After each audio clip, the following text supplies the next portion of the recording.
Hi, I'm Lara. I'm Brock. And welcome to TEFL Talk.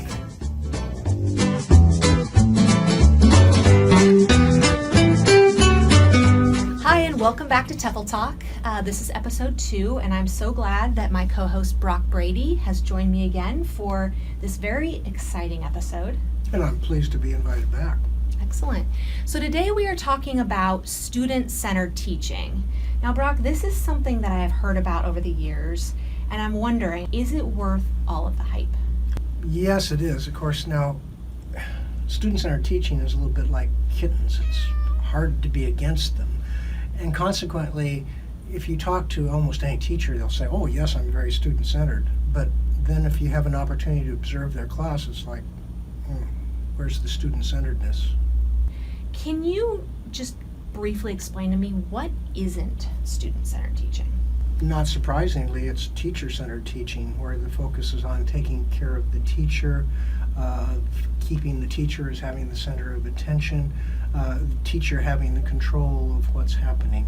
So if I'm hearing you correctly, student-centered teaching equals good, whereas teacher-centered teaching equals bad. Am I right? Well, nothing's black and white. I mean, you can't just turn your class over to the students. They're counting on you to give it some structure. All right, so you heard it here. Even our most purist of student-centered teaching experts, Brock Brady, will tell you there are times where you might need to put a little bit of teacher-centered teaching into your student-centered teaching. Let's talk about the pragmatic side of this. What does this look like?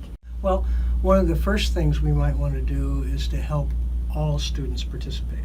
So I might start out with one of my students that needs a little bit more help than others, Luis. And so here we go, we're into the lesson. Hey, Luis, how you doing today? It's good to see you again. Are you ready to work with me? Okay, so here we go. Okay, I know you can do this, all right? So set this up. So we know that in the air there's oxygen. Remember oxygen? How about the water? Is there oxygen in the water? And Luis says, yes. And I'm very happy. And Luis has answered that question, and he's in the game, and we're on top of it. Now I go to another student who's struggling a little bit ago, Francesca, and I say to her, okay, what's water made out of? Francesca's really on a roll today. She says oxygen and hydrogen. So I say oxygen and hydrogen. Yes, that's right. Great job. Aminatu. Okay, can you take this a step further? Can you tell me what the formula for water is? And Aminatu's on her game today. She says, yes, it's H2O. Now I want to make sure I keep Luis in the game, so I ask him to do something he can do. And I said, Luis, could you write that up on the board? And Luis goes up there. H2O, does it good, he's in there. And now I turn to one of my kind of typical students, and I turn to her and I say, okay, what's the formula for water? And she says, H2O. And then I turn to Young He, who's one of my students that's happy to raise her hand very often, and I say, but what does that mean? And she's with me, she's on board. She says, well, it's 2 atoms of hydrogen and 1 atom of oxygen. And so, wow, we're doing great. And I look to Ibrahim, who's one of my best students, and I ask him to come in and kind of give a reminder. And I said, what's an atom? And he gives the definition. And I say to everybody, wow, great job. Thank you very much.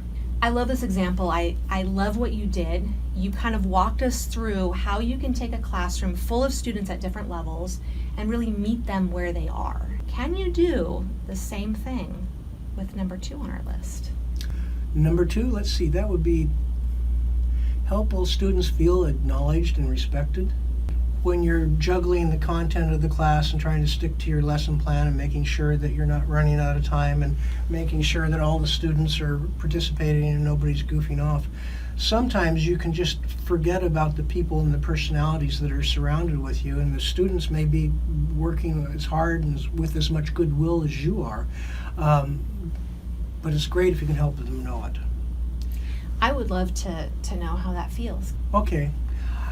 I've been meaning to tell you this. I really appreciate working with you. You're such a professional. It's great to have the opportunity to have this experience. So thank you very much. You know, I appreciate that, and I feel really motivated to move on to number 3.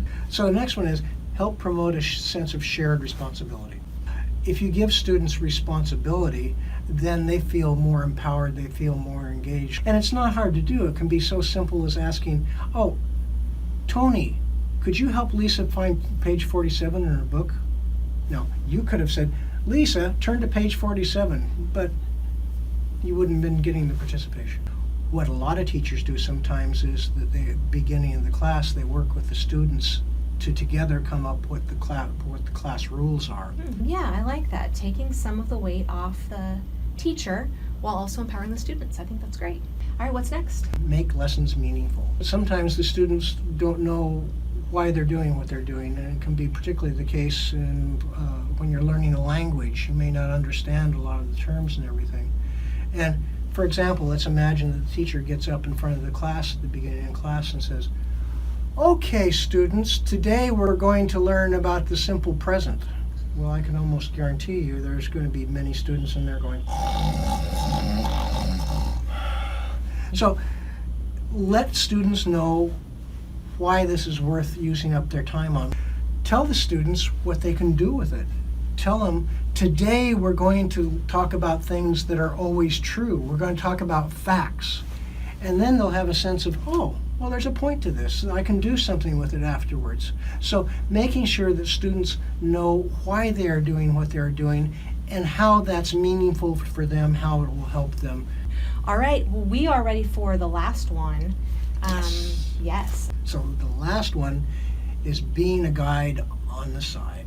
I have a little bit of an issue with this because being a teacher to me allows me to be the ruler of schoolers, the top of the crop, the king in the ring, the chief of the peeps. Mm-hmm. I mean, isn't this what we do as teachers? Well, first of all, let me say, again, we're coming back to an idea we've talked about several times about the teacher not as the sage on the stage, but as the coach. Not the person that does it, but the person who tells you how to do it and then kind of checks you as you're going along to make sure you're doing it okay. As a recap, here are 5 things you can do as a student-centered teacher. Help all students participate. Help students feel acknowledged. Help promote a sense of shared responsibility. Help make lessons meaningful. And help by being a guide on the side. One of the things that should happen if you're doing student-centered teacher is that you really earn the genuine respect of your students. And wouldn't that feel a little bit like the schooler of the ruler? The ruler of the schooler, but I like how you tried. Well, like Brock said, student-centered teaching, it's hard to be against, kind of like Kittens. meow, meow. Thanks a lot for watching, and we'll see you next time. Bye-bye. Thanks for watching TEFL Talk.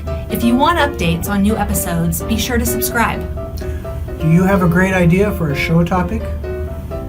Or maybe you just want to say hey. Either way, we would love to hear from you. Whether you're joining us from Morocco or Ecuador, Or Mozambique or Ukraine. just leave us a comment and let us know. Thank you very much.